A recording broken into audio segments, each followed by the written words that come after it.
Get comfortable, because we are about to ruin history again. This time, by diving headfirst into medieval diets. And let me tell you, you are absolutely going to starve. Forget everything you know about food. Forget variety, forget balanced meals. Forget even the basic concept of freshness, because in medieval times, survival was a game of luck, and more often than not, people lost. For the next 2 hours, you are about to experience every single horrifying aspect of medieval eating, from rotten bread, highly questionable meat, wildly dangerous cooking methods, and the absolute disaster that was food scarcity. And by the time we're done, trust me, you will never complain about modern food again. Now, before we start, don't forget to subscribe and leave a comment below. Where are you listening from? And what time is it there? Now, let's begin. Welcome to medieval dining, where starvation is the only guarantee. You wake up, stomach growling, mouth dry, and there is nothing waiting for you.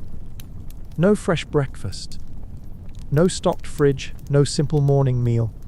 You are in the medieval era, and food is not guaranteed. The village has no bakery, no market filled with fresh fruit, no coffee stand waiting to give you a morning caffeine boost. Instead, you have whatever scraps were left from the previous night. And if you're lucky, they haven't spoiled yet. You check the wooden shelf where your family stores food, and the options are less than inspiring. There is bread, but it is hard as a rock, because nothing stays fresh for more than a day in medieval kitchens. There is a small piece of cheese, but it smells suspicious, and you don't really want to think about where it came from. There is salted meat, heavily preserved with so much salt that it probably counts as poison now. And if you don't want any of that, there is nothing else, because medieval food was not about choice. It was about eating whatever you could find before it killed you. And today, it's not looking great. Alright, we are only getting started, and things are about to get significantly worse. We've already seen the miserable breakfast options, where your bread is stale, your cheese is questionable, and your salted meat could probably double as a medieval weapon. But now, it's time for lunch. And if you thought things were about to improve, let me shatter those dreams immediately. Because you are going to struggle, starve, and suffer through every bite you attempt to eat. Welcome to the midday disaster known as medieval dining. You have worked all morning, because in the medieval era, there is no such thing as rest. You wake up and immediately get thrown into physical labor, whether you like it or not. The field needs tending. The animals need feeding. The house needs repairs for the 100th time this month, because medieval architecture is aggressively fighting against you at all times. And after hours of exhausting work, you should be rewarded with a decent meal, right? Wrong. Because food does not work like that in medieval society. You don't eat when you're hungry. You eat when there is food available. And if today is not a good day, well, your stomach is just going to have to deal with it. You step into your family's one-room house, because that's right. There are no private rooms here. Everything is cramped, smoky, and deeply questionable. And immediately, you hope that something has been prepared for the midday meal. But the fire is dying down. The pot is empty, and you realize something truly terrible. There is no meal, because nobody had enough ingredients to cook anything today. Now, in modern times, you could just go grab something from the store, order delivery, or scavenge through your fridge until you found something passable. But in the medieval era, you do not have those luxuries. If there is no food in the house, you do not eat, and you don't just skip a meal. You skip multiple meals. because there is no guarantee that dinner is going to exist either. Alright, things are about to get even worse, because you cannot survive without food, so now you are forced to make a decision. Your options are limited, because you are poor. You do not have money, and everything costs more than you can afford.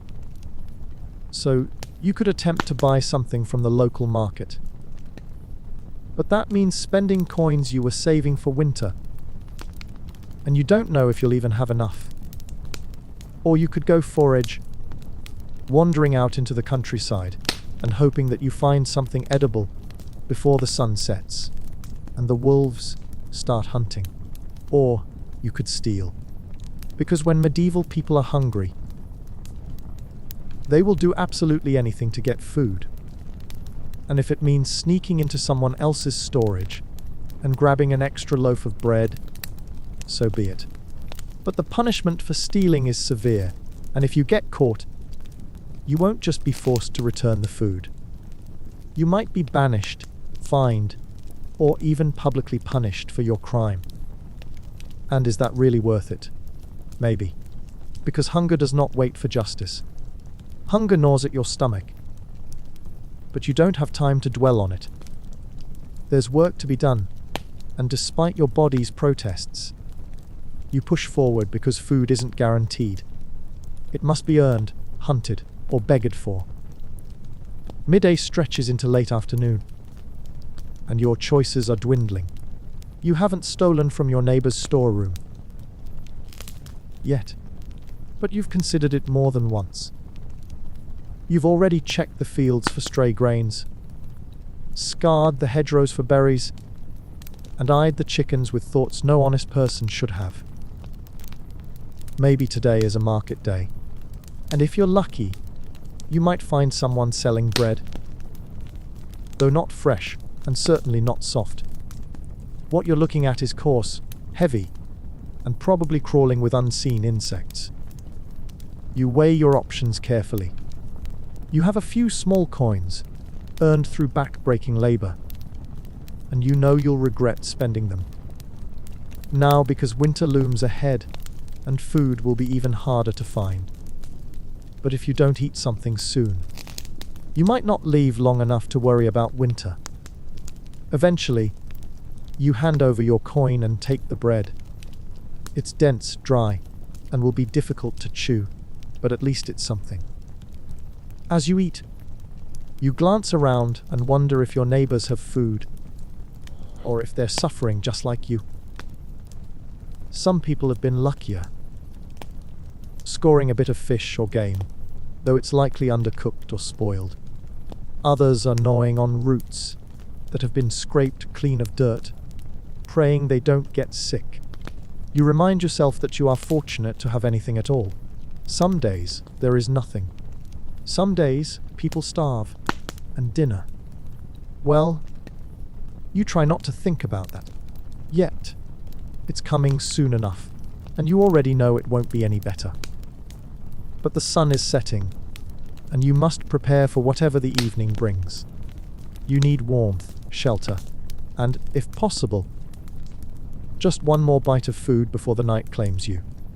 Food in the medieval era was not about taste, variety, or pleasure. It was about survival, and survival was rarely guaranteed.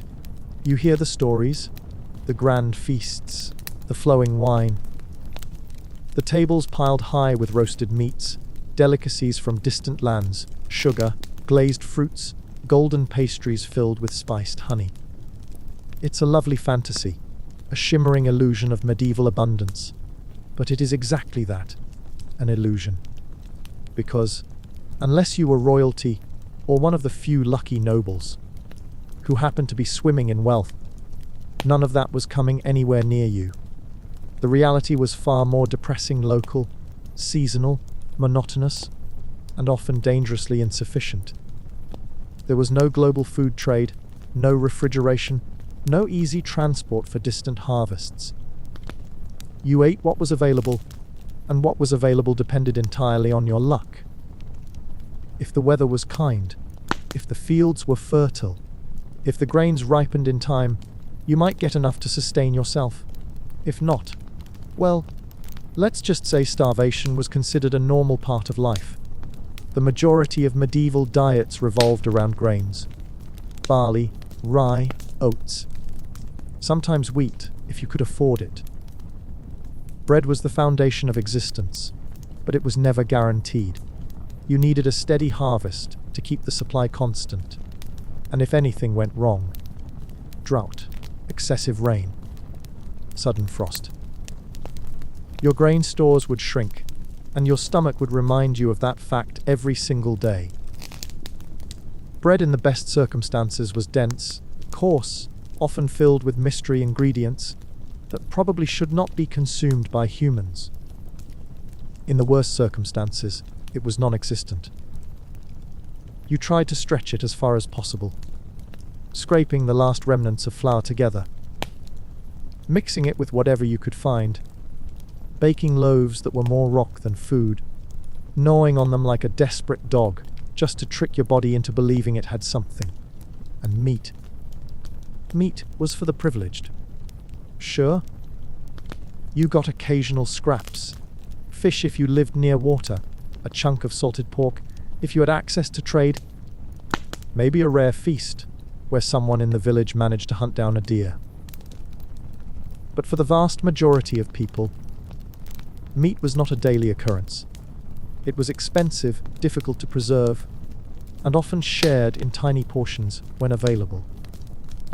The rich could afford fresh cuts, lavishly prepared, served on golden platters while musicians played in the background.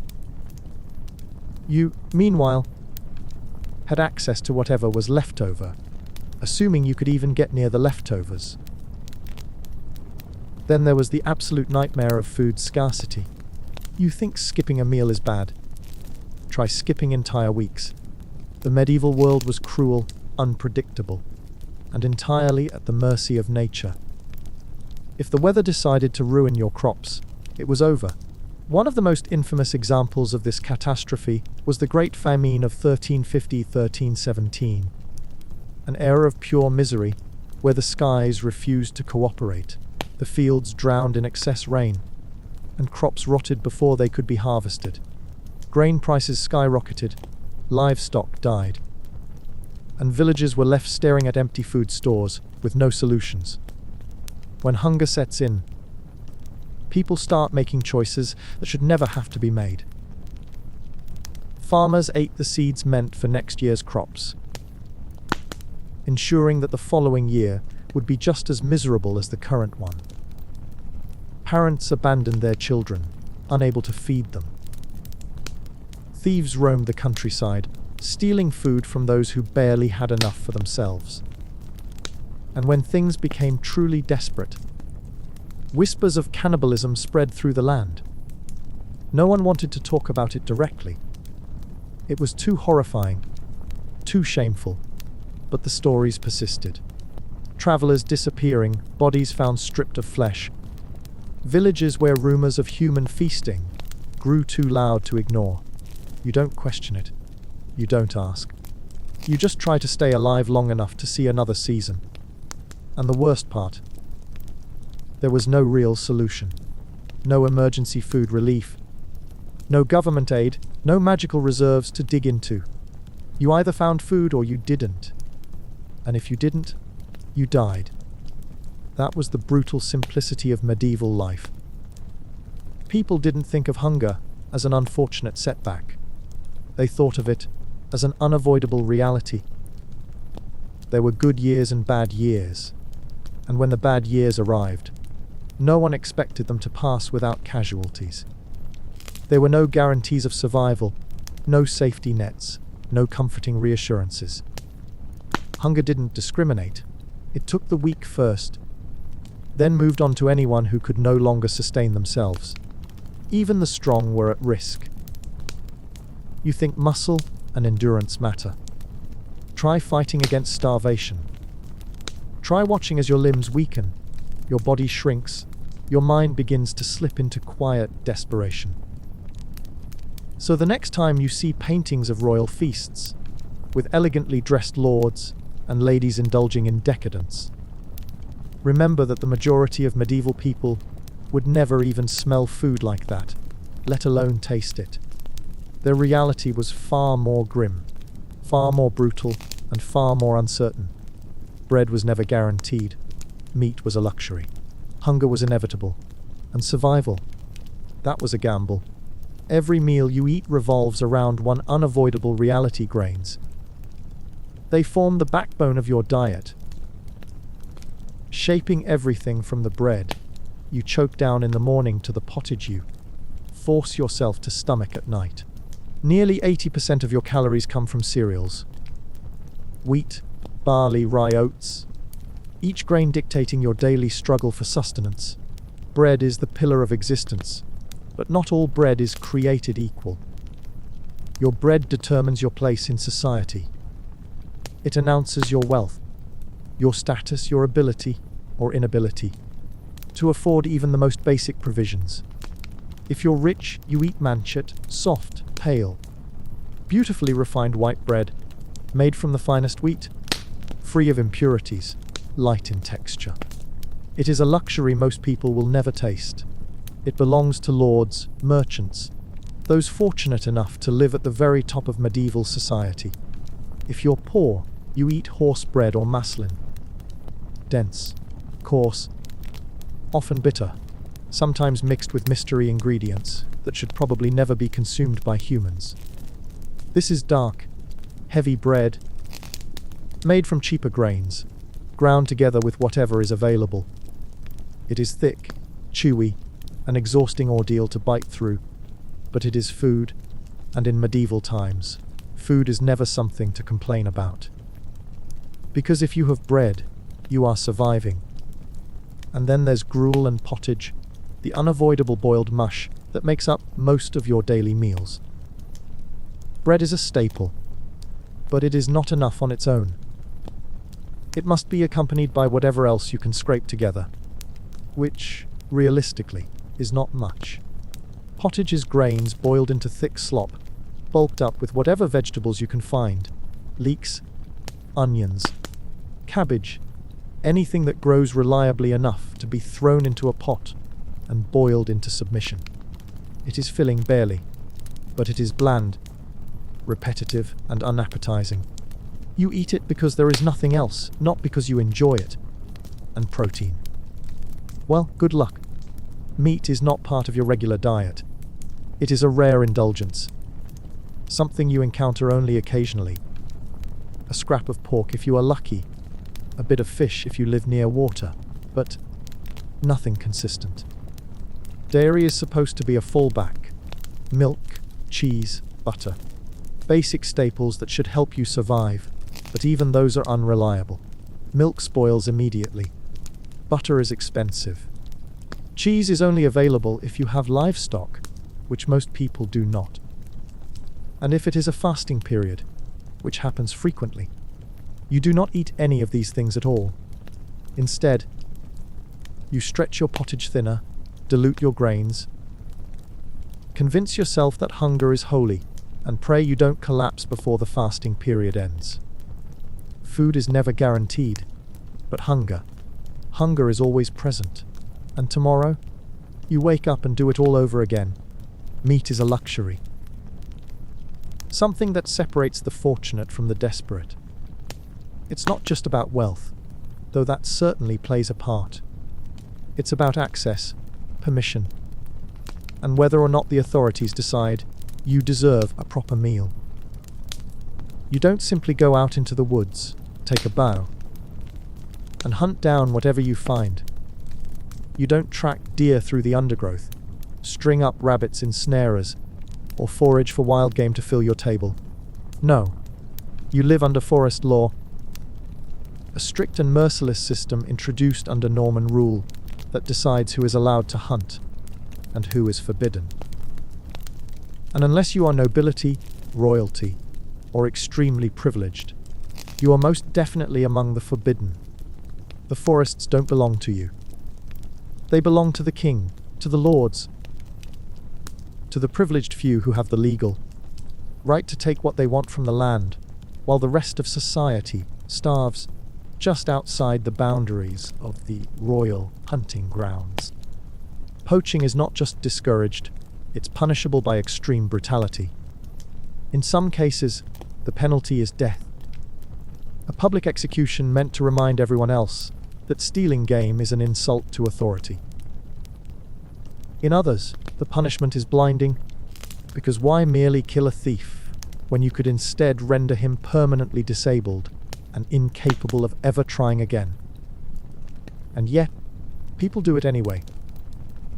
Because when you haven't eaten for days, when your children cry from hunger, when you look around and see only spoiled grain and rotting vegetables, the sight of a fat deer trotting just beyond reach becomes an unbearable temptation. You know the risk. You know what happens if you are caught. But sometimes risk is the only option left. The hunt must be silent, careful, without error. You wait until the patrols have passed, until the woods are empty save for the creatures roaming within. You creep through the undergrowth, bow trembling in your hands, praying that your aim will be swift and true. Because if the animal runs, if it makes a sound, if it alerts anyone nearby, you are finished. But you succeed. You take your shot. Watch as the arrow sinks deep into flesh. Feel a surge of relief, so strong it nearly buckles your knees. You drag the animal home, hide it beneath layers of cloth, and butcher it in secrecy, because this meal is not just for today, but for the weeks to come. Meat cannot be wasted. Fresh meat is rare, fleeting, impossible to store without immediate preservation. You work fast, cutting away what must be cooked quickly, salting the rest until it is almost rock solid, ensuring that every piece is stretched to its absolute limit. Smoking is another option. Slow, burning fires, heavy with fragrant wood, drawing the moisture out of the flesh, creating a hardened, nearly indestructible source of food that can last for months. Pickling is less common, an option for the privileged. For those who have access to vinegar and sealed containers, for those who can afford the luxury of long-term food security. But even with preservation, even with careful rationing, it will run out eventually. Domesticated meat is a more reliable, if limited, source. Pigs are the cheapest, easiest to raise, requiring little more than the ability to forage for themselves. They scavenge, they consume scraps. They are indiscriminate eaters, making them the least expensive investment for those hoping to secure a steady supply of protein. But not everyone can keep pigs. Space is an issue. Feeding a pig long enough to fatten it for slaughter takes time, effort, and resources. And if something goes wrong, if disease spreads, if winter arrives too quickly, you might not even make it to the butchering stage.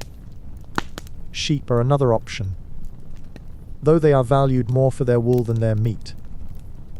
Lamb is a rare indulgence, something only the wealthier families might see on occasion. Mutton, tougher and less desirable, is more common but still infrequent. Cattle, however, are not raised for beef the way they are today. Their primary role is labor and milk production. Killing a cow for meat is not a decision made lightly, because losing a working animal is a blow to survival itself. If the cow can still pull a plow, still produce milk, still contribute to daily life, it is worth more alive than dead. Meat is a last resort, something taken only when an animal can no longer serve its purpose. And when all of that fails, when there is no meat, no livestock, no game, no options left, you return to bread, to gruel, to empty bowls and restless nights, waiting for the next chance at sustenance. Because the medieval world does not wait for you to find food.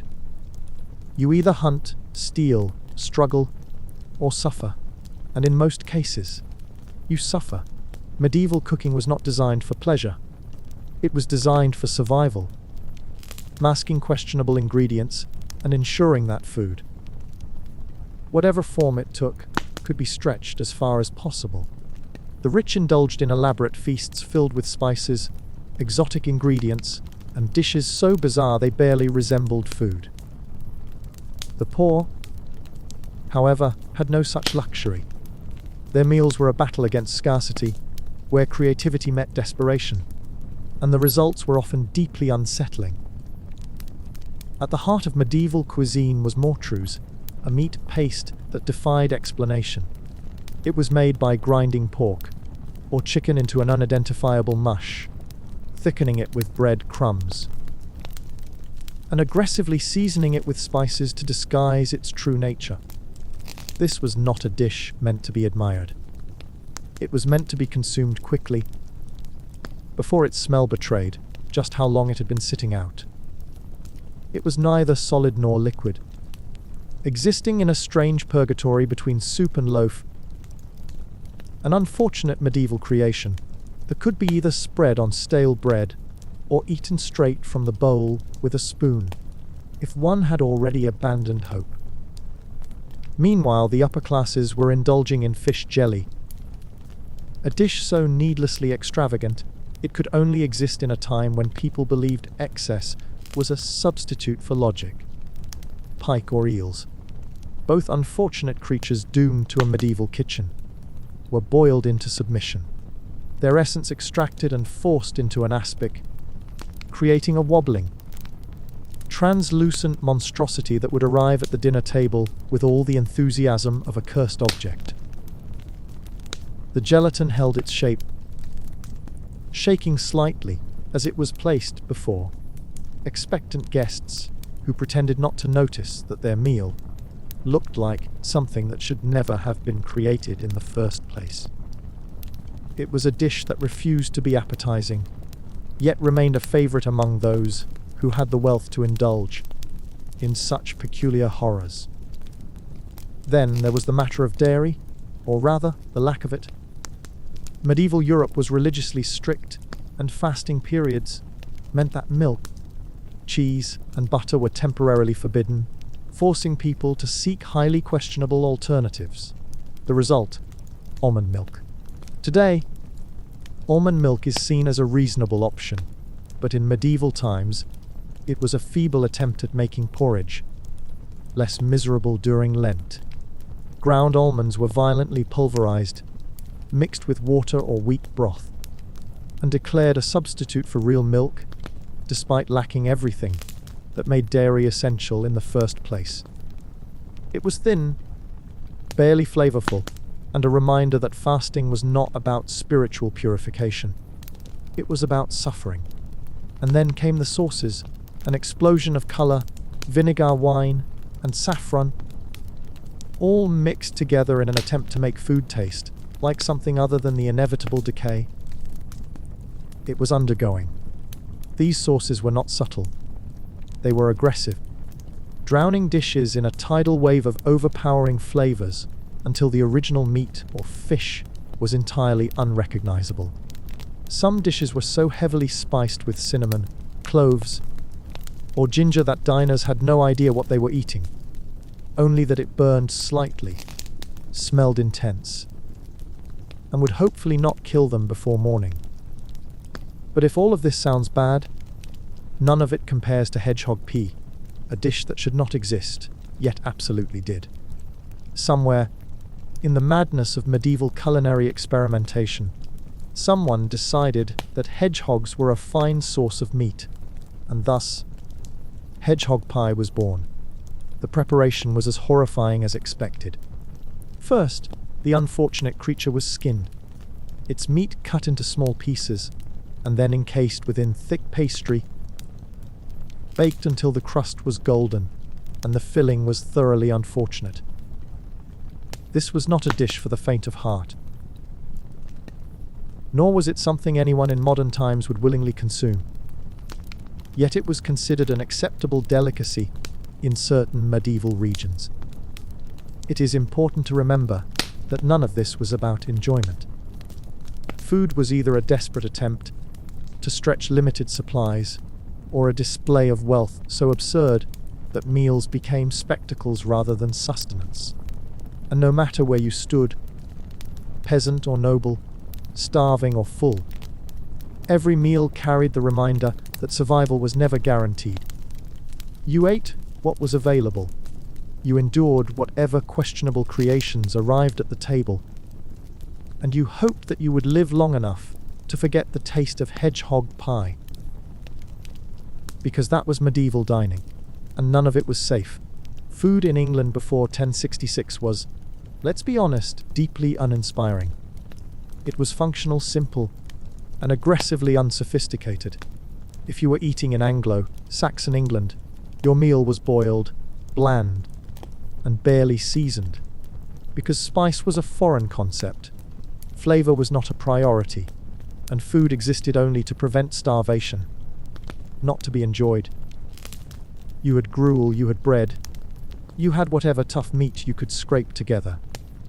And if you were lucky, someone threw an onion into the pot for excitement. It was not an era of culinary innovation. It was an era of survival with questionable cooking techniques. And then, the Normans arrived. When William the Conqueror marched his way through England in 1066, he did not just bring military dominance. He brought an entire culinary revolution. Because French cuisine was dramatically superior in every way. Suddenly England was shoved into a world of sauces, layered flavors, roasting techniques that actually worked, and food that no longer tasted like disappointment. Norman chefs didn't just boil meat into oblivion. They prepared sauces that transformed entire dishes, blending spices, herbs, wine, and vinegar into creations that actually tasted like something other than regret. Mustard-based sauces, rich wine reductions, fragrant herb infusions. All of these turned meat from an endurance challenge into an actual meal. And English nobility, they were obsessed. Banquets evolved from simple affairs into extravagant showcases, where lords and kings flexed their wealth by hosting multi-course feasts that defied common logic. Tables were piled with game pies, roasted boar, honey, glazed birds, and pastries stuffed with meats and fruits. Because when you have money, why not shove an entire deer inside a pie? Just to prove you can. And the pies. The pies were ridiculous. Norman influence led to a complete obsession with encasing meat inside pastry, leading to some of the most aggressive medieval food decisions imaginable. You had venison pies, carefully layered and heavily spiced to remind everyone that you could afford flavor. You had wild boar pies, because nothing says wealth like slow roasting an entire beast and then hiding it inside dough. And then, of course, you had absolutely unhinged medieval delicacies, like peacock pie, where the poor bird was roasted, stuffed into pastry, and then redressed in its own feathers before being served. Because apparently, eating an animal wasn't enough. You had to bring it back as a decorative centerpiece, just to emotionally traumatize your guests before dinner. But the biggest culinary impact was in the use of spices, because Anglo-Saxon England was tragically under-seasoned before the Normans arrived. Suddenly, instead of eating food that tasted like boiled despair, people had access to cinnamon, cloves, nutmeg, saffron, and things that made eating feel less like a punishment. The Norman conquest wasn't just a military victory. It was a complete culinary takeover, shoving England out of its boiled, flavorless rut and into a world where food wasn't just fuel. It was an experience, and honestly, England desperately needed it. Because no one deserves a lifetime of flavorless gruel. Not even medieval peasants. Food in medieval Europe had spent centuries suffering in absolute monotony, existing in an endless cycle of boiled grains, questionable bread, and aggressively unseasoned meat. You ate what was available, and what was available did not care about your taste preferences. The rich indulged in luxuries, but even their meals were missing something essential: flavor, complexity, the kind of depth that transforms food from mere sustenance into an actual experience. Then, the Crusades happened. It was a disaster in every possible sense. Wars waged over holy lands, kingdoms shaken. Thousands of lives lost in violent campaigns that stretched over centuries. But while the battle itself was a chaotic mess of bloodshed, something unexpected traveled back to Europe along with returning Crusader spices. These were not weak, familiar flavors. These were explosive, exotic, mysterious ingredients that had existed in distant lands, but had never found their way into European kitchens. Saffron, cinnamon, ginger, names that sounded foreign, fragrances that overwhelmed the senses, tastes that defied expectations. And suddenly, elite cuisine was transformed. Before, food had been a straightforward ordeal. Meat was meat, bread was bread. Everything was prepared with the same methods that had existed for generations. But now, every noble chef was desperately trying to figure out how to use these new flavors, creating dishes that had never been seen before in medieval households.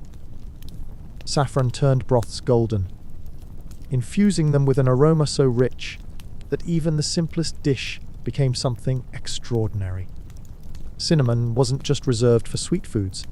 It was thrown into meat pies, stews, sauces, creating combinations that no one had tasted before, but suddenly became essential. Ginger wasn't just a spice. It was a statement, used to enhance meats, strengthen drinks, overpower weak flavors with its sharp intensity. And of course, the most important part. Only the wealthy could afford these spices.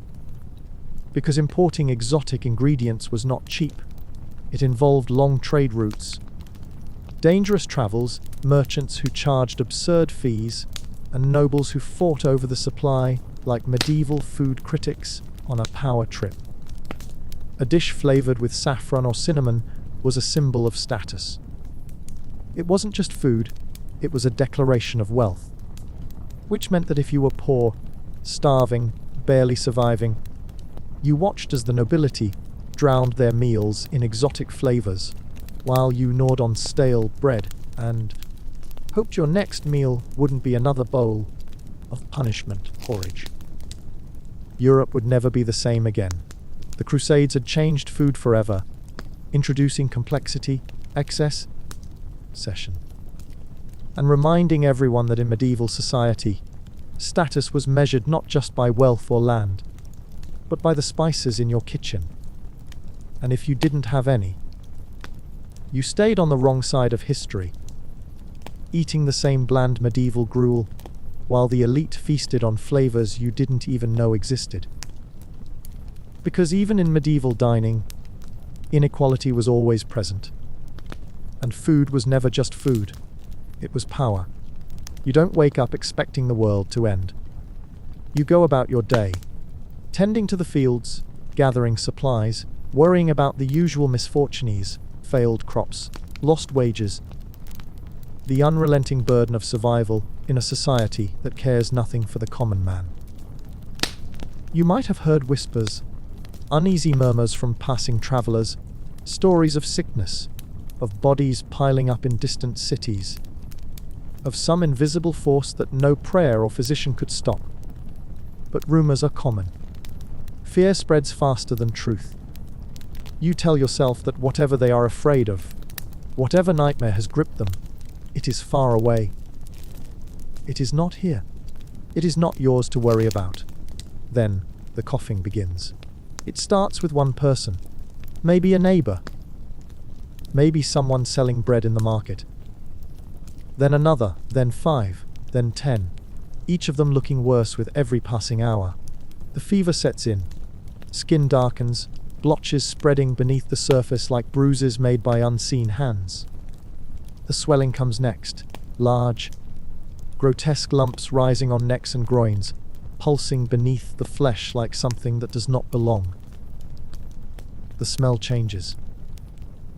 The air grows thick with rot, with the sour decay of bodies already surrendering to death before their owners. have even realized it. And then, just as quickly as it started, it spreads beyond control. You witness the failure of medicine in real time. The barbed surgeons, the plague doctors, the self-proclaimed healers, they are useless. Their methods are useless. They bleed patients dry, believing that draining fluids will rid the body of sickness. But their hands are soaked with the blood of men who will not live to see another sunrise. They rub herbs, oils, crushed pearls, and animal bile onto the infected, convinced that something among their concoctions must hold salvation. But the sickness does not care. It moves through the streets as though drawn by something deeper than logic, something older than understanding. It takes without hesitation. It is efficient, merciless, and indiscriminate. The dying outnumber the living. There is no dignity left.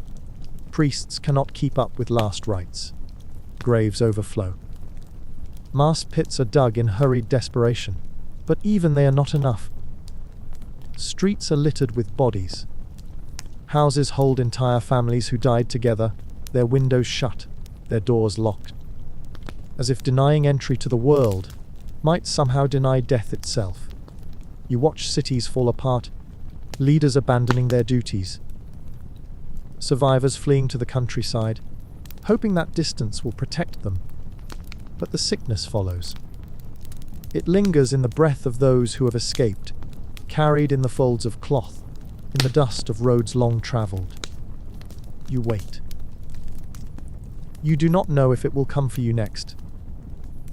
You do not know if you will wake up tomorrow coughing, feeling the first stirrings of fever that will mark you as another casualty of this unstoppable disaster. You can only watch, pray, bargain with whatever unseen forces control fate. And then, suddenly, inexplicably, it slows. The plague burns through its victims too quickly, killing entire families before they have the chance to pass it on. The worst has passed. You are alive. And the world that remains is nothing like the one you knew before. The streets are empty in places where they should be crowded. Houses sit abandoned, their former owners long dead, their possessions untouched by hands too afraid to take them. Fields grow wild where laborers once worked. Shops stand silent where merchants once shouted their wares. The entire structure of society has collapsed. Not because of war, not because of rebellion, but because there are simply not enough people left to hold it together. And where there is absence, there is opportunity. You, once a mere laborer, once a forgotten worker struggling to survive, are now valuable. There are fewer hands to toil the fields, fewer craftsmen to forge the tools, fewer servants to serve the lords. And this changes everything. Wages rise. Landowners who once treated workers as replaceable now beg for laborers, offering better pay, better conditions, anything to keep their estates running. You eat better. You live better. You, once at the mercy of the nobles, now hold power in ways you never did before. And the nobility? They cling to their wealth, but they cannot stop change. The structure they relied on, the endless supply of workers, the rigid hierarchy that kept them above all others, has cracked. Food that was once reserved for the elite is now available in ways it never was before. Spices, meats, fresh bread, luxuries that would have been impossible for you to obtain now exist within reach. And you take them. You take what the plague has given, what the dead cannot reclaim, what the survivors demand as compensation for enduring the worst catastrophe in living memory. You mourn what was lost. But you adapt, because the world does not wait for grief. It moves forward, whether you are ready or not. Food was never just food. It was power. It was privilege. It was an undeniable statement of status, written directly onto plates, displayed in the excess of feasts or the scarcity of peasant meals. And for centuries, The ruling elite did not just allow this divide to exist. They actively reinforced it, using sumptuary laws to make absolutely sure that everyone, from the lowest serf to the grandest noble, knew exactly where they stood in the social hierarchy. The basic idea was simple: certain foods were too good for certain people. You, lowly peasant, humble laborer, unfortunate commoner, could not eat lavish meals, could not season your food with elite spices, could not enjoy the richness of meats or the extravagance of heavily flavored dishes, because those belonged exclusively to the wealthy. And if you dared to eat above your station, that was illegal. That's right. The government had decided that your stomach had no right to pretend you were part of the nobility. Sumptuary laws regulated who could eat certain dishes, when they could eat them, and in what quantity, ensuring that the ruling class maintained absolute control over both luxury and hunger. Spices, cinnamon, saffron, ginger, cloves, pepper, all were restricted to nobility and wealthy merchants, because the poor had no right to enjoy depth of flavor.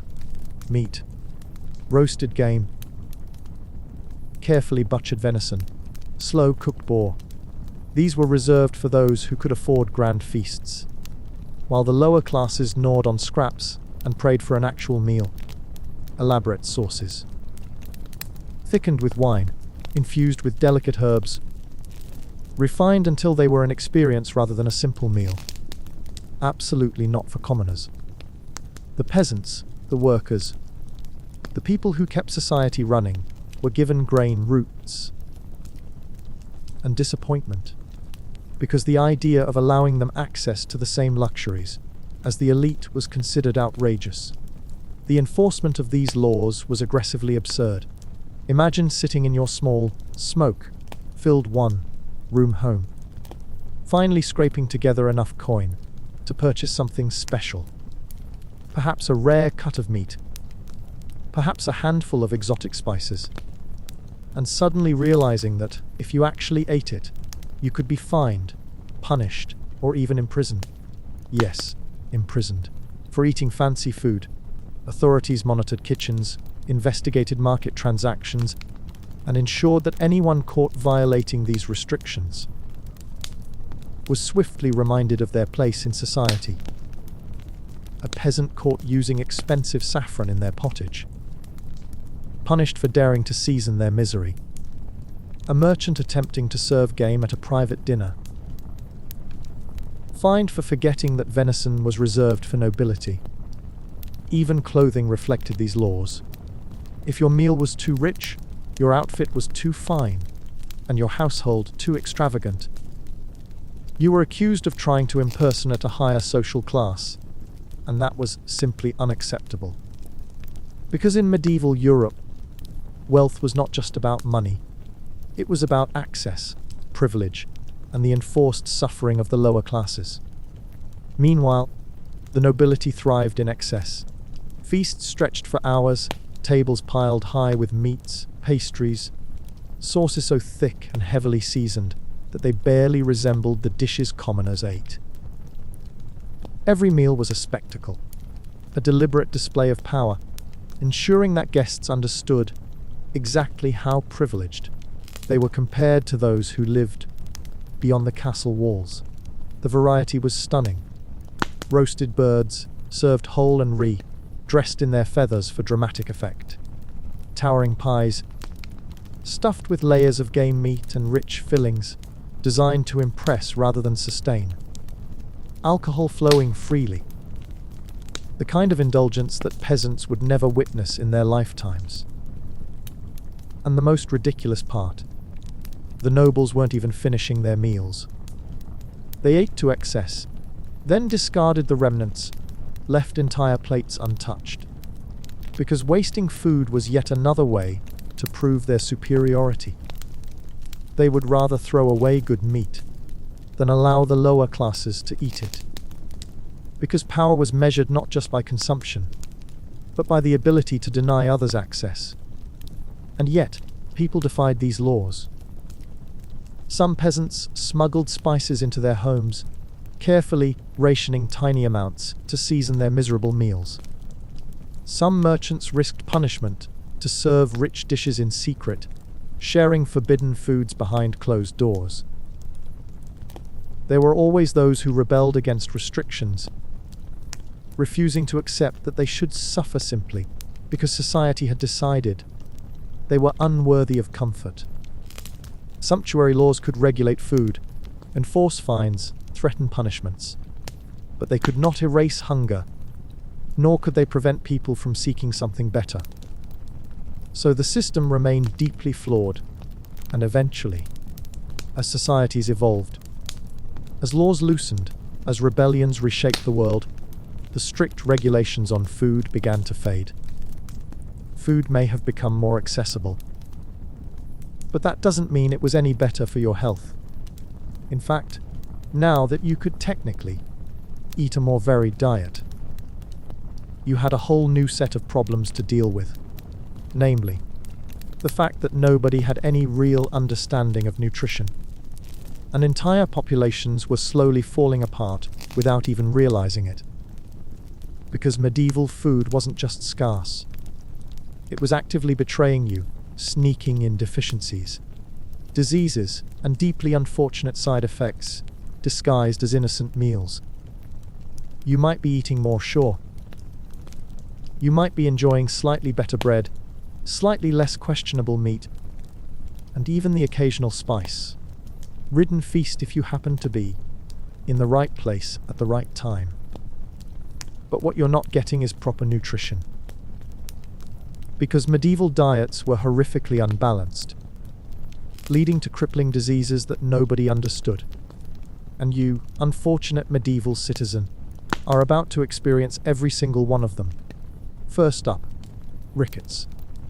An absolute menace caused by a lack of vitamin D. This delightful disease slowly wrecks your bones, twisting your limbs, weakening your frame, and ensuring that you never stand quite right again. Why? Because you never get enough sun. You never get enough dairy. And your diet is not built to support actual bone health.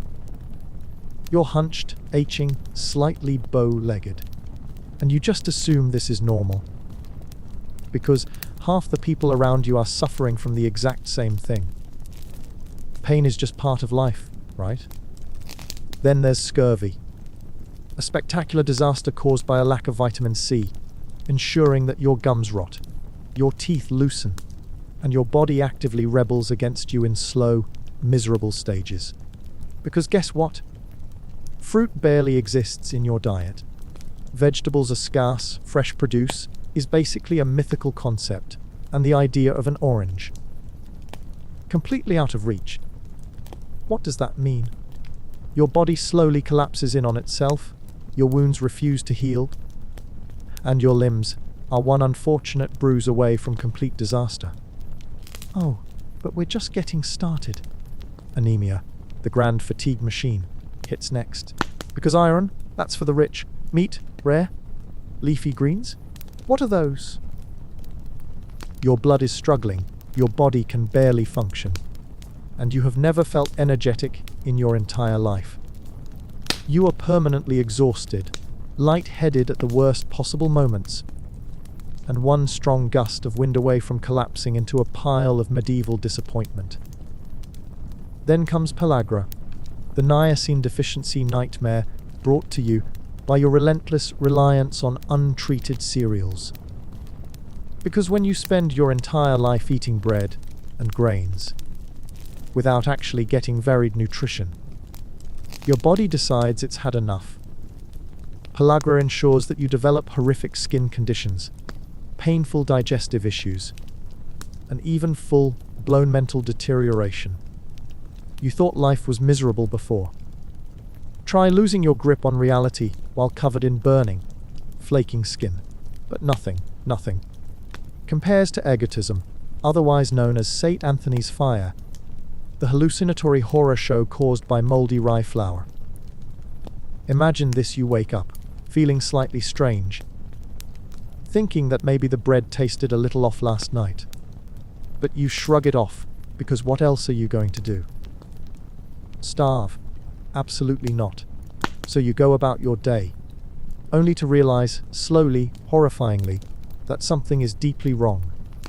Your limbs start burning, a sensation so intense you wonder if you've been cursed.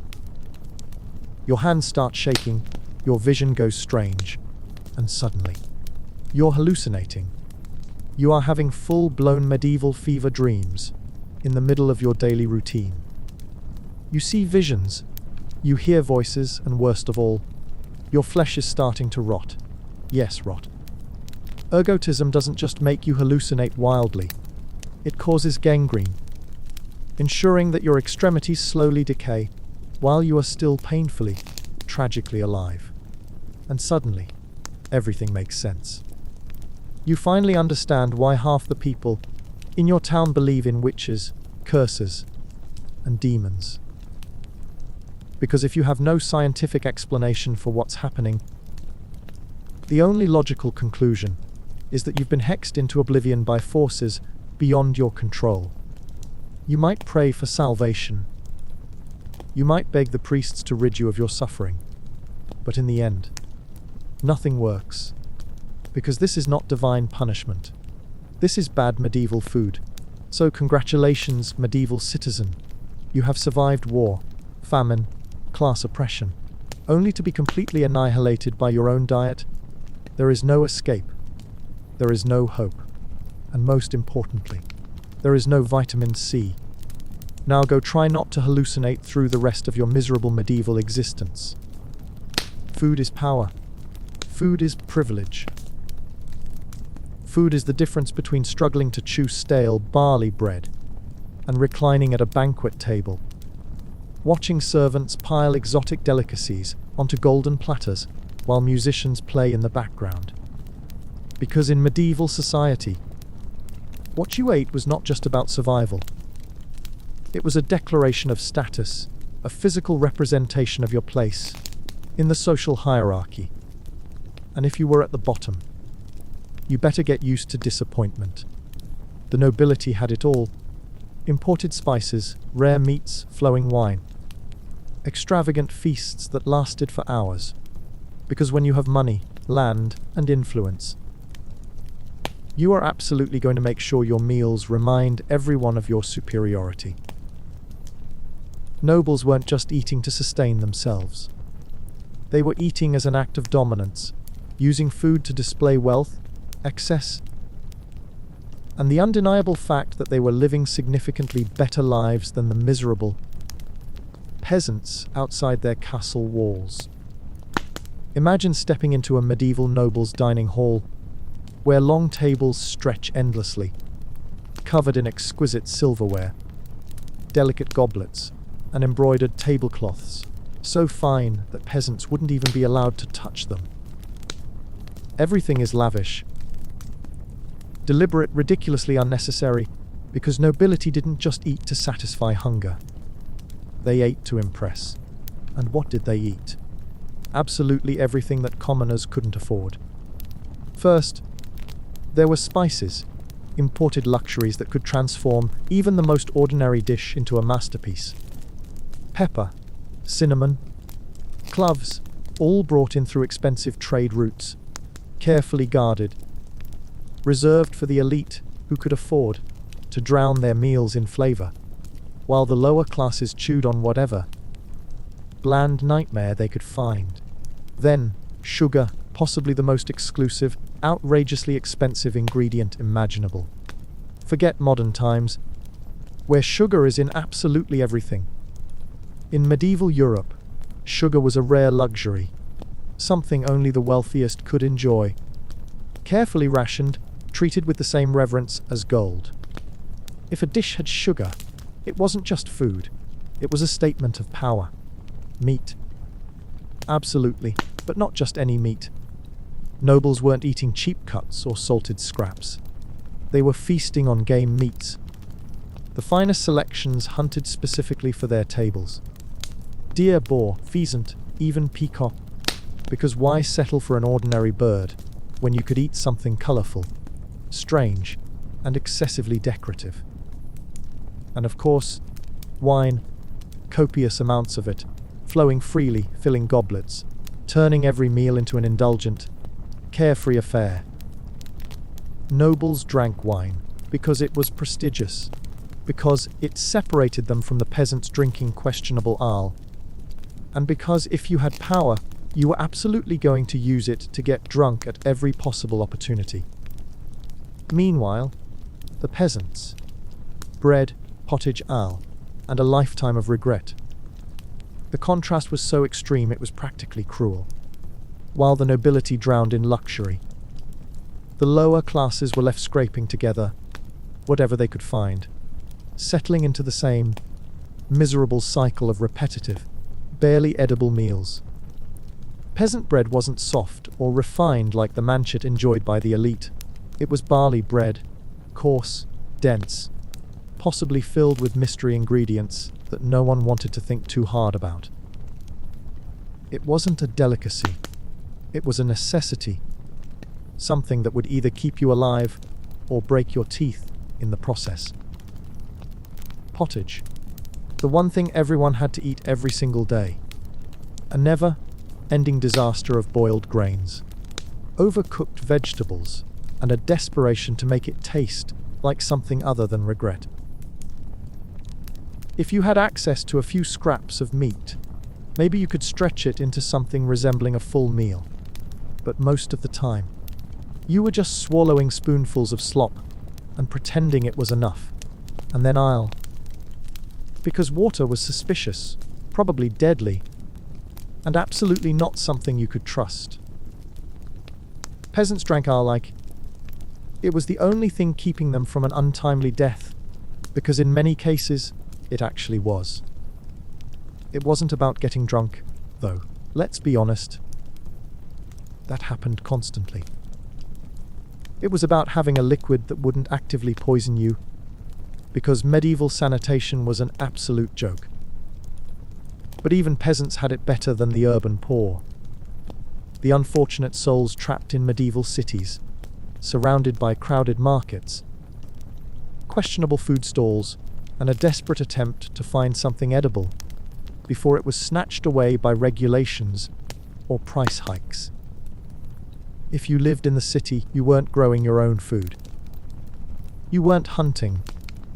You weren't storing grain in large quantities. You were buying what little you could afford from vendors who were barely surviving themselves.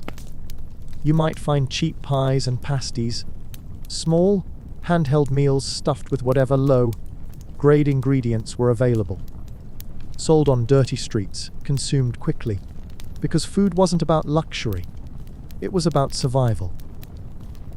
But even this was regulated heavily, because the ruling class didn't just control what nobles could eat, they controlled what the poor could buy. Street food vendors operated under strict restrictions, and if you tried to sell something that wasn't approved, you were shut down instantly. If you were poor and starving, you didn't get choices, you got rules, restrictions, and the overwhelming realization that medieval society was built specifically to ensure that you would never rise above your station. Because food wasn't just about sustenance. It was about reminding everyone exactly where they belonged. And if you were not among the elite, you belonged somewhere very, very hungry. Because in medieval dining, status wasn't just measured in wealth. It was measured in the food you would never be allowed to taste. And honestly, that might be the cruelest injustice of all. Food wasn't just about status, survival, or wealth. It was about medicine, or, at least, what medieval physicians thought medicine was. Because let's be honest, medicine in the medieval world was absolutely and completely unhinged. It wasn't based on germ theory, nutrition, or anything remotely scientific. It was based on humoral theory, the deeply questionable idea that your body was controlled by four mystical fluids: blood phlegm, yellow bile, and black bile. And if those fluids fell out of balance, you were doomed. You weren't just eating to stay alive. You were eating to correct whatever imaginary imbalance medieval doctors claimed you had. Feeling sluggish. Clearly, your flame is out of control. You need more warming foods. Too angry. Your yellow bile must be rising. So eat cooling meals to calm yourself down. Depressed. Black bile has taken over. Get yourself something dry and light. And the worst part. Absolutely everyone believed this nonsense. Physicians, scholars, cooks, even royalty were convinced that food was not just food, but a way to balance their humors, reset their bodily fluids, and ensure that their health remained intact. And so, medieval meals were not just about taste. They were about aligning with deeply irrational medical expectations. Take lettuce, for example, a simple, harmless vegetable that modern society uses for salads and sandwiches without much thought. But in medieval times, lettuce was a medicinal powerhouse. It was classified as a cooling food, which meant that if you were running a fever, feeling particularly irritable, or suffering from excessive heat, you absolutely needed to eat lettuce to fix your humoral disaster. Or, if you felt weak, cold, sluggish, you had to avoid lettuce at all costs, because lettuce would ruin you.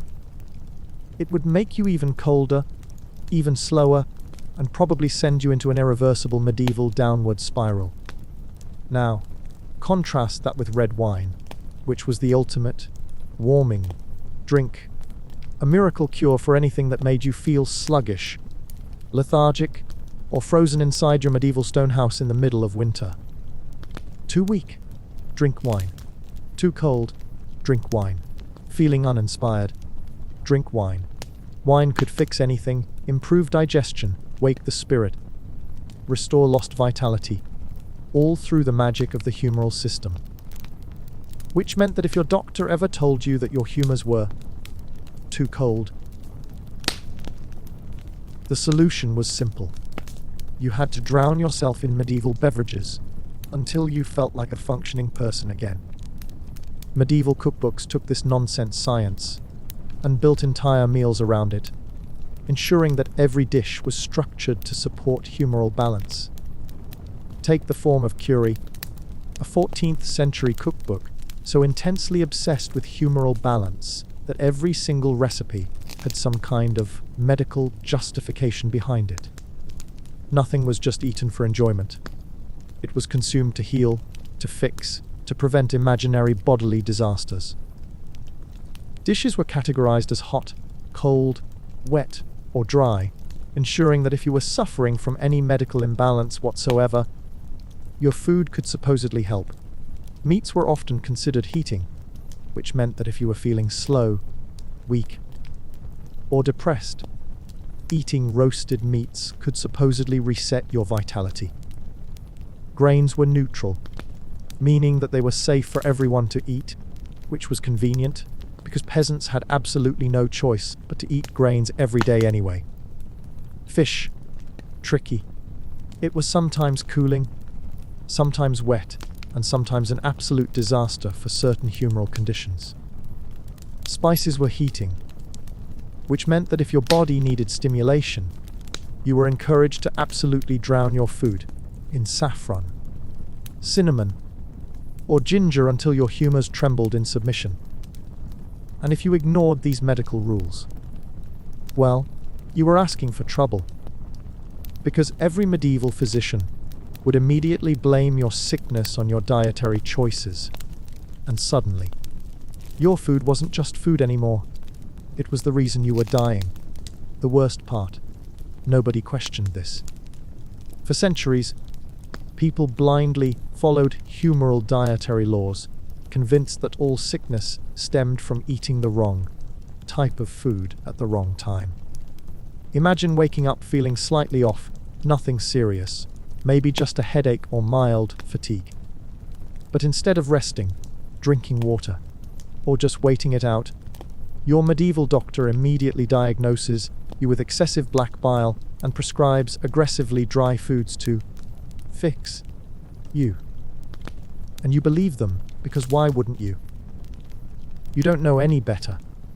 You spend the next 2 weeks chewing on dried bread, avoiding liquids, and refusing anything remotely moist, because you are convinced that hydration will somehow worsen your condition. And then you collapse from dehydration. And instead of realizing that your doctor had absolutely no idea what they were talking about, everyone just nods solemnly and agrees that your humors must have been too far gone to be saved. Medieval medicine was not about science. It was about suffering creatively. And thanks to humoral theory, food wasn't just a source of nutrition or pleasure. It was an ongoing experiment in how much unnecessary misery people could inflict on themselves in the name of medicine. So, next time you sit down for a meal, just take a moment to appreciate the fact that you are eating because you want to.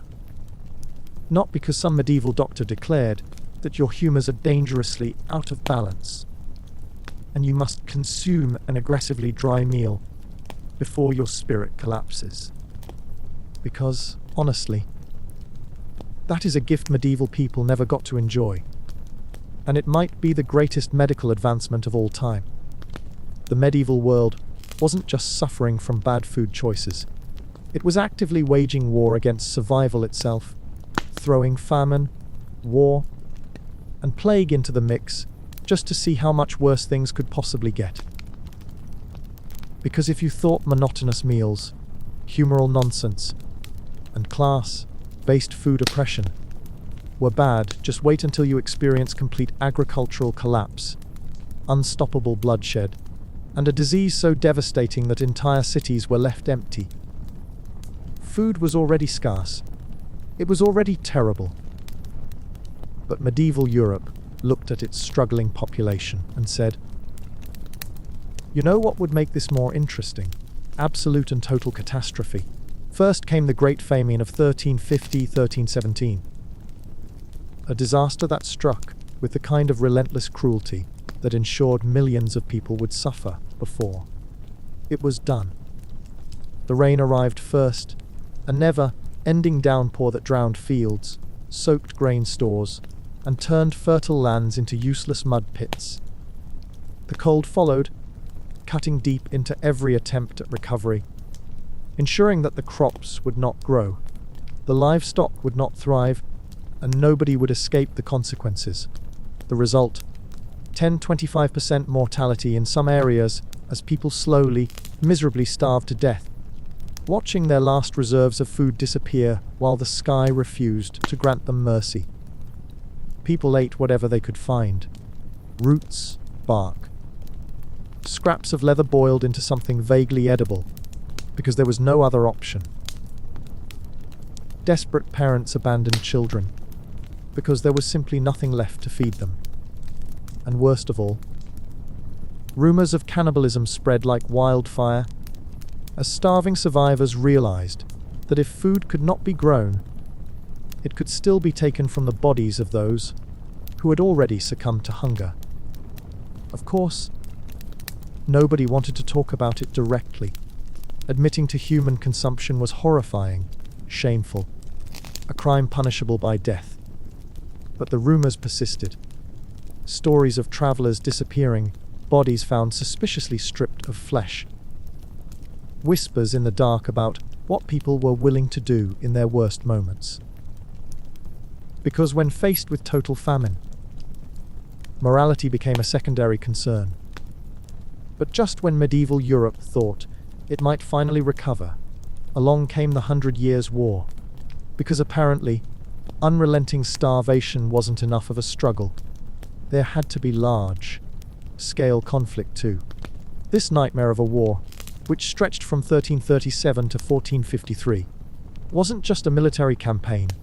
It was a complete agricultural disaster, ensuring that any progress made after the famine was immediately ruined by marching armies and burning villages. Soldiers didn't just fight battles. They foraged from local lands, stripping entire regions of food, raiding farms, slaughtering livestock because an army marches on its stomach. And the quickest way to supply it was to take food directly from the suffering peasants, who had barely survived the last crisis. If you were unlucky enough to live in a region affected by the war, your food was not safe. It was either stolen, burned, or completely inaccessible, meaning that even if you had managed to recover from the famine, you were once again thrown into complete food insecurity. But wait, we're not done yet. Because, just as the 100 Years' War was starting, the Black Death arrived to ensure that even the healthiest, strongest survivors of the last few decades were about to be completely annihilated. And this plague, it was merciless, efficient, and absolutely unwilling to spare anyone. Bodies piled in the streets. Families died together. The entire social structure collapsed under the sheer weight of death.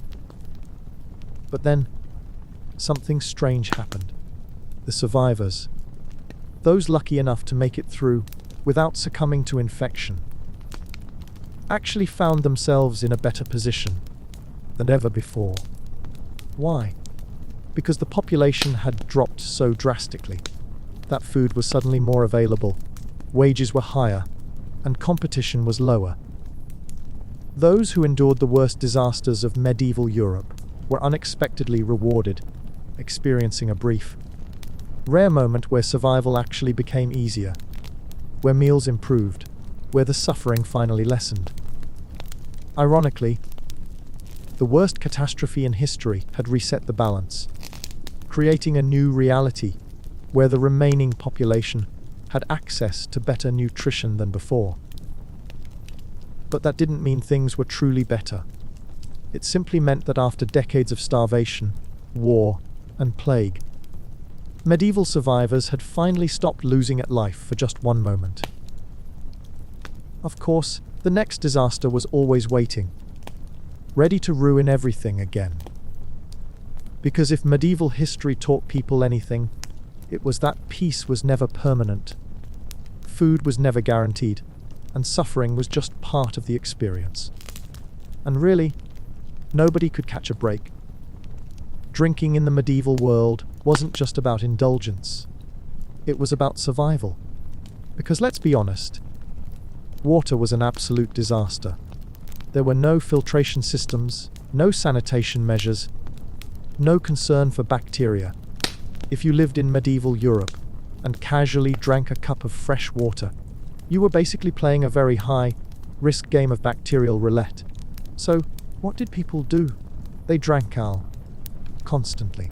Even children. And before you panic.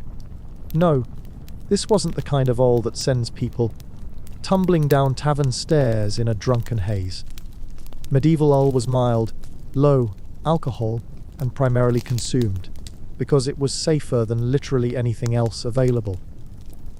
The brewing process killed off contaminants, making ale one of the few liquids that wouldn't immediately ruin your insides. You wake up. Drink ale. Midday. Ale. Dinner. Ale. Nighttime. Preparing for sleep. You guessed it. Ale. It wasn't about getting drunk, though. Let's be honest, that absolutely happened. It was about ensuring that whatever you drank wouldn't send you to the nearest medieval physician, who would undoubtedly make things worse by prescribing aggressively incorrect treatments. Now, if you were wealthy, your drinking options expanded significantly. You could afford wine, imported from France or Spain, and suddenly your meals were significantly more luxurious. Wine wasn't just a drink. It was a symbol of power, prestige, and excessive medieval privilege. The finest households wouldn't be caught dead drinking common ale. They would drown themselves in deep reds, light whites, aged blends, proving that their status was high enough to afford foreign indulgences. But then, there was mead, the less common, but deeply fascinating beverage brewed from fermented honey, often found in monasteries and noble estates. Mead was not an everyday drink. It was a special occasion beverage, something reserved for celebrations, high feasts, and moments of deeply questionable medieval revelry. And the taste? Thick, rich, syrupy, sometimes infused with unexpected flavors. Mead was an experience, and if you were lucky enough to drink it, you were probably living significantly better than the average medieval peasant. Sometimes, medieval drinks were enhanced, not just simple liquids, but carefully infused with herbs to add depth, improve taste, or, in some cases, vaguely attempt to fix medical issues. Sage, rosemary, honey, all thrown into brewing processes to make beverages stronger, sweeter, or slightly more tolerable. And honestly, it was necessary, because without flavoring, you were stuck drinking whatever fermented medieval chaos existed, and nobody wanted that. So, medieval drinking wasn't just about luxury or indulgence. It was about surviving bad water, avoiding disease, and proving your social status through the complexity of your beverage selection.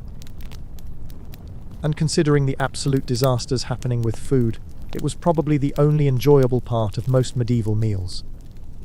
Because, at the very least, they knew how to drink. Spices weren't just ingredients in medieval Europe. They were status symbols, currency. And in many cases, the only thing preventing food from tasting like pure disappointment. You have to understand, medieval meals were often bland, repetitive, and aggressively unseasoned, because most people simply didn't have access to anything beyond local grains, basic herbs, and whatever questionable leftovers they could scrape together. But if you had spices, if you had pepper, cloves, cinnamon, ginger, saffron, well, now you weren't just eating, you were making a statement, because spices were imported, meaning they came from distant lands, arriving through dangerous trade routes that spanned the Middle East, Asia, and beyond. They were exotic, rare, expensive, and anyone who owned them was immediately considered wealthy and important. It wasn't just about flavor, it was about power. If you were sitting at a noble feast, dipping your bread into a saffron infused sauce, you weren't just enjoying a meal, you were flexing your wealth, because the average peasant could go their entire life without even smelling saffron, let alone tasting it. If you sprinkled pepper on your meat, you weren't just seasoning your food, you were proving that you had the means to import goods from foreign lands. Cloves and cinnamon turned simple dishes into rich delicacies. Except, of course, you had to be rich to experience them in the first place. And if you had ginger, you were basically saying, I am so wealthy that I use a foreign root to improve my digestion, rather than just suffering through medieval medical disasters like everyone else. Speaking of medical disasters, spices weren't just used in food, they were also prescribed as medicine. Because if a medieval doctor saw you coughing, weak, or generally suffering, their first instinct was to blame your humors and immediately suggest eating something heavily spiced. Feeling sluggish, ginger. Feeling cold, cinnamon. Feeling unbalanced, pepper. And while some of these spices did have mild medicinal properties, let's be honest, medieval medicine was guessing 90% of the time, and a lot of people were probably overloading themselves on cinnamon for no reason at all. But the real power of spices lay in their trade value. If you had access to imported spices, you weren't just a consumer. You were a part of an elite trade network that controlled wealth, influenced economies, and set prices that could make or break entire industries. A single small pouch of saffron could be worth an absurd amount of money. A barrel of peppercorns was considered a treasure. And if you were lucky enough to inherit spice wealth, you could basically coast through medieval society on the sheer power of your seasoning collection. Meanwhile, Peasants were lucky if they had salt, because if you weren't noble wealthy, or directly involved in spice trade, your food was going to taste exactly as boring as your social status. You got whatever local seasonings were available, maybe a handful of basic herbs, and if you were very lucky, you might experience a faint trace of imported spice once in your lifetime, probably through stolen crumbs at a festival, or by sneaking into a noble feast when no one was looking. So when someone seasoned their meat with imported spices, they weren't just flavoring their meal.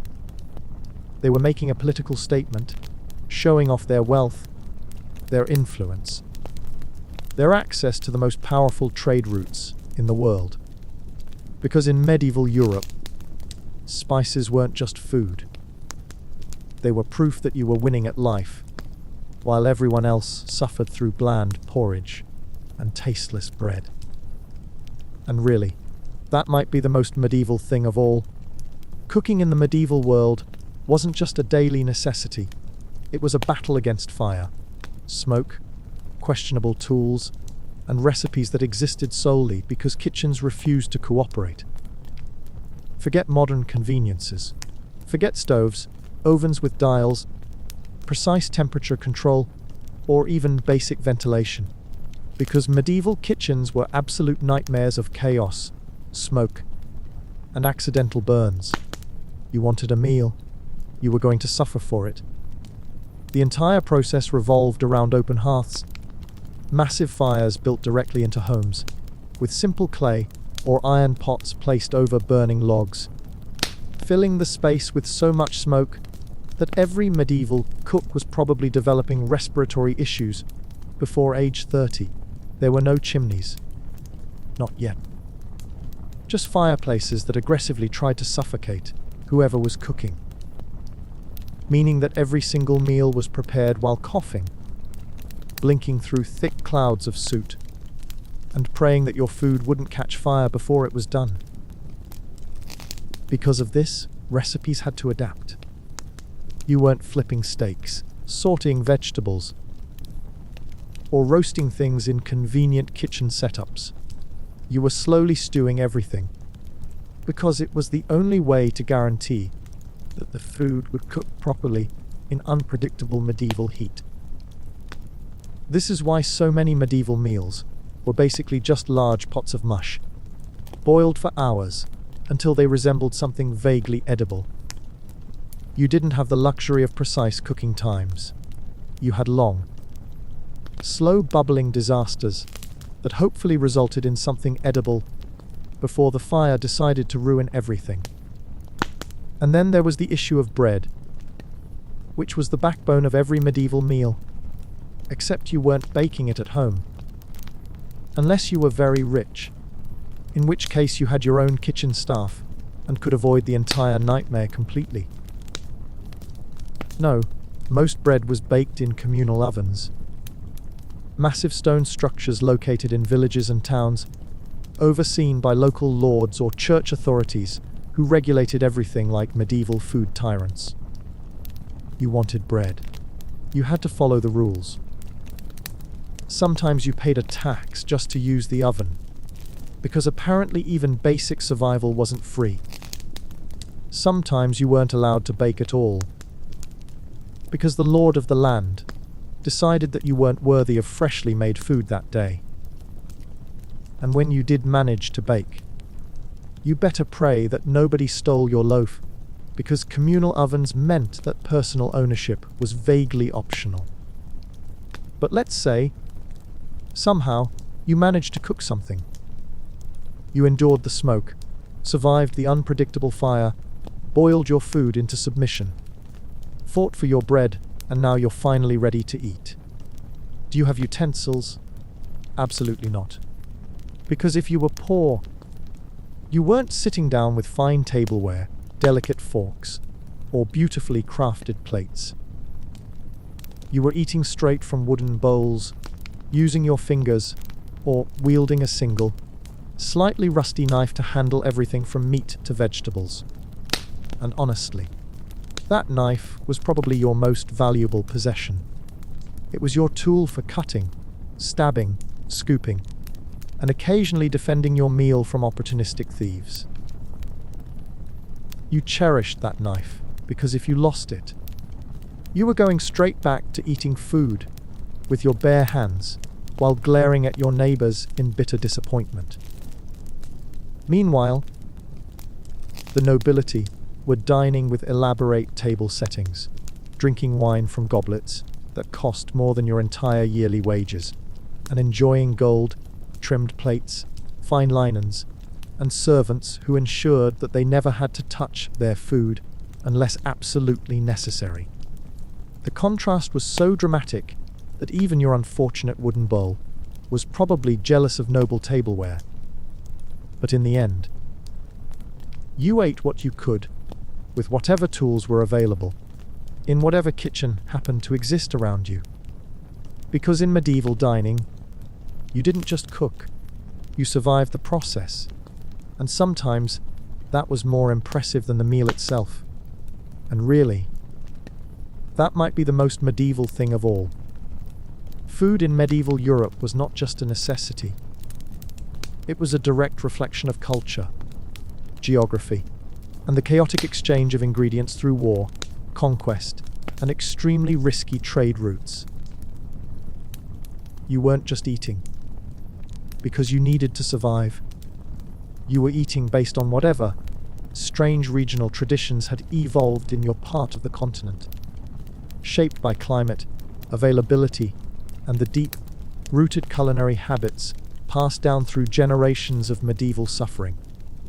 If you lived in Italy, your meals looked vastly different from the bleak pottage being endured in northern Europe. Southern climates meant that olive oil flowed freely, used in cooking, preserving, and general displays of superiority over cultures drowning in animal fat. Instead of rye bread, wheat flour was dominant, shaping everything from early forms of pasta to elaborate baked goods. And while fresh fish was common, so was dried fish, because medieval preservation methods ensured that if you couldn't eat something immediately, you were going to dehydrate it within an inch of its life and pray it remained edible in a few weeks. Northern Europe, on the other hand, was a completely different story. No olive oil, no delicate wheat flour pastries, no sun-drenched citrus groves producing zesty flavors. Instead, you got lard, barley, rye bread, and an overwhelming determination to survive the cold winters with whatever heavy, starchy meals you could force into your stomach. Bread was dark, dense, built for endurance rather than enjoyment. Meat was salted aggressively, because if you couldn't preserve it through sheer force of sodium, it was going to rot immediately. There was nothing light or refreshing about Northern European food. It was blunt, straightforward, and unmistakably practical, built to outlast freezing temperatures and keep you alive when everything outside was trying to kill you. Meanwhile, Moorish Spain was thriving, and that meant the rest of Western Europe was about to experience a complete culinary transformation. When the Moors introduced sugar, almonds, rice, and citrus fruits, it wasn't just a minor addition to the medieval diet. It was a full-scale upgrade, allowing Spain to cultivate flavors and techniques that rivaled anything found in the rest of Europe. Sugar became an obsession, reserved for the wealthiest who could afford it, used in everything from confections to extravagant sauces. Almonds were ground into thick pastes, mixed into delicate desserts, and utilized in ways that most Northern Europeans had never even imagined.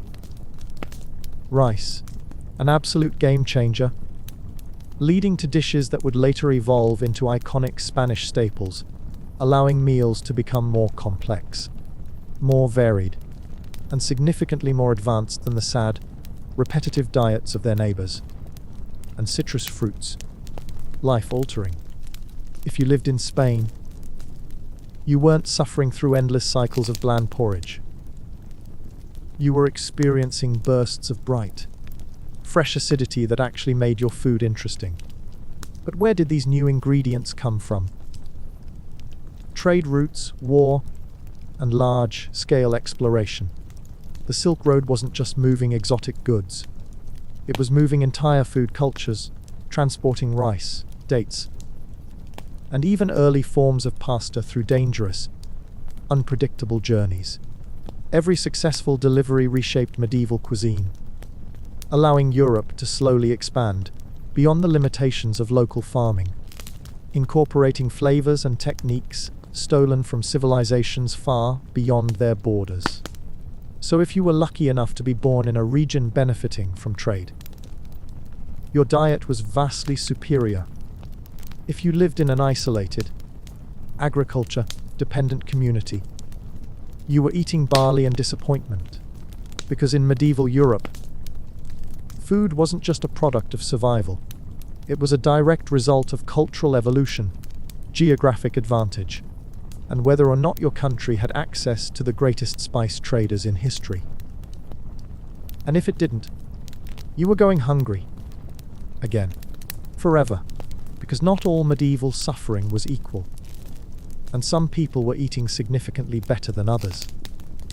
You're probably still stuck with pottage. Hunger wasn't just a struggle in medieval Europe. It was a force so powerful that it shaped entire generations, rewrote folklore, and left behind stories that blurred the line between truth and desperation. Starvation wasn't a rare occurrence. It was a constant, a looming threat that haunted families, villages, and entire nations, striking with the kind of brutality that left people scrambling for survival by any means necessary. And when the Great Famine arrived in 1315-1317, it wasn't just an agricultural disaster. It was a complete breakdown of society, where morality collapsed and survival instincts took over. People ate everything they could find. Roots, bark, whatever livestock hadn't already starved alongside them. But when all options ran out, the stories grew significantly darker.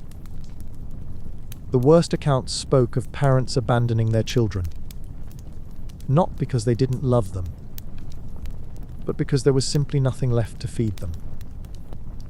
Because in a world where food was gone, the only choice left was to flee and hope the land might eventually provide something, anything, before it was too late. Then came the looting. Not the kind of organized rebellion seen in wars, but pure desperation, with starving mobs breaking into granaries, raiding noble estates, ripping apart food stores that had been guarded under lock and key. If you were wealthy, you suddenly became a target, because the poor were no longer willing to sit back and starve quietly while food existed just beyond their reach. And finally, the darkest rumors, cannibalism, some were likely exaggerated, spread by political rivals or religious leaders eager to frame famine victims as sinners, but others carried chilling echoes of truth. Tales of travelers disappearing, human bones found stripped clean, villages so starved that bodies were no longer treated as sacred, but as potential sustenance. The worst of it was never written down directly, because admitting such acts in medieval Europe meant confessing to crimes beyond redemption. But the whispers survived. Folklore took these horrors and twisted them into legends. Tales of hunger ghosts, restless spirits doomed to wander the earth, eternally famished, eternally searching for the food they were denied in life. Stories of saints who miraculously produced food, saving villages from starvation, leaving behind feasts that no one could explain. Because in the end, medieval people didn't just experience hunger. They mythologized it, fearing it so much that they turned their desperation into tales meant to warn future generations. But the irony. No warnings, no prayers, no stories ever truly stopped famine from returning. Hunger was always waiting. and medieval Europe could never escape it, no matter how much they tried. Every medieval meal, every bite of stale bread, every bowl of overcooked pottage, every sip of questionable ale existed under a single terrifying truth. Starvation was always waiting, always one bad harvest away from sweeping through villages and turning survival into a ruthless competition for whatever scraps remained. Food was not guaranteed, not secure, not something people took for granted. It was a fragile, fleeting resource that could disappear overnight, leaving behind only hunger, desperation, and grim acceptance of an unrelenting struggle. Agriculture was slow, painfully inefficient, and entirely at the mercy of unpredictable weather. There were no modern fertilizers, no scientific crop rotation techniques, no large-scale preservation methods beyond salting and desperate drying attempts. Just raw determination and pure luck, hoping that the earth would cooperate long enough to provide something edible before the cold arrived and erased all progress. Entire populations were shaped by food insecurity, by the knowledge that even a good year meant little if the next one turned against them. And when the worst happened, when the grain stores emptied, when livestock failed to survive brutal winters, when fields rotted under excessive rain, there was no solution, only suffering. Yet even in moments of scarcity, food was not equal, nor was hunger universal. While peasants clung to hard barley bread, surviving on weak ale and bland porridge, the wealthy feasted on imported spices, decadent pastries, and meats so rich they could afford to throw away leftovers, just to remind everyone else that excess was a privilege. Nutrition itself was a complete mystery. Nobody understood vitamins, protein, balanced diets, or what the body actually needed. People weren't eating because they knew what kept them healthy. They were eating because it was what was available, what tradition dictated, what they could afford in a world that did not care about their well-being. And through it all, through famine, war, plagues, and deeply unfortunate medieval recipe choices, the only certainty was that food was both life and suffering, intertwined so completely that survival was never truly separate from struggle. And now, you modern listener, do not have to worry about waking up to an empty kitchen, trudging through mud-soaked fields, searching for a single edible root, or stealing bread under fear of imprisonment. You can rest, sleep, dream peacefully, knowing that no medieval famine is coming to ruin your night. So close your eyes, relax, and let history drift away. Because if you wake up feeling hungry tomorrow, you can simply go to your kitchen instead of foraging through the countryside in medieval despair. Sleep well, you non-medieval legend. You survived this tale of historical suffering. You earned it.